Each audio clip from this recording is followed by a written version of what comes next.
ABS-CBN nagsalita na, nagbunyi ang madlang people at mga supporters ng It's Showtime sa balitang paglipat ng noontime show sa GMA Network.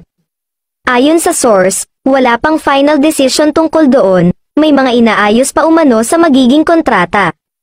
Clean error rin na hindi pa nagpirmahan ng kontrata sa meeting at may isang meeting pa raw na magaganap next week at saka mapa-finalize ang lahat-lahat. Hintayin na lang natin, sabi naman ay isang meeting pa bago mag-sign ng contract. Exciting lang lahat ng mga magaganap. Samantala, isa sa napareact si Senador Sonny Angara sa napabalitang paglipat ng noontime show na It's Showtime sa GMA Network. Sa kanyang ex, ini-retweet ni Angara ang isang article mula sa isang news site.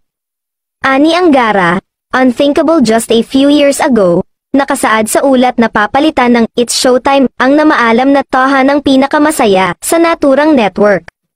Matatandaan na hindi pabor si Angara sa pagsasara ng ABS-CBN noong 2020.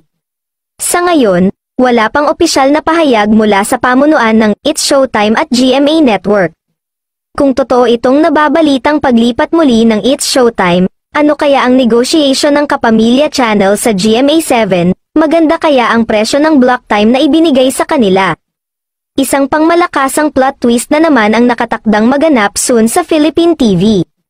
Noong nakaraang taon, gumulat sa mga manonood ang pag-oberdabakod ng Kapamilya Noontime Show sa GTV, na sister channel ng GMA na matinding kakumpetensya noon ng ABS-CBN. Sunod-sunod rin ang mga nangyari at mangyayari pang plot twist sa Philippine television.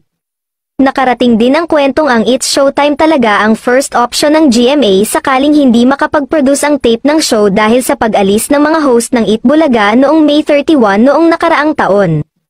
Pero dahil sa magandang samahan ng GMA, particularly ng Gozon family, sa tape, pinagbigyan ng Kapuso executives ang tape na i-keep ang kanilang noontime slot. Sa loob lang ng 3 araw ay naipagpatuloy kaagad ng Tape Incorporated ang Eat Bulaga with new hosts.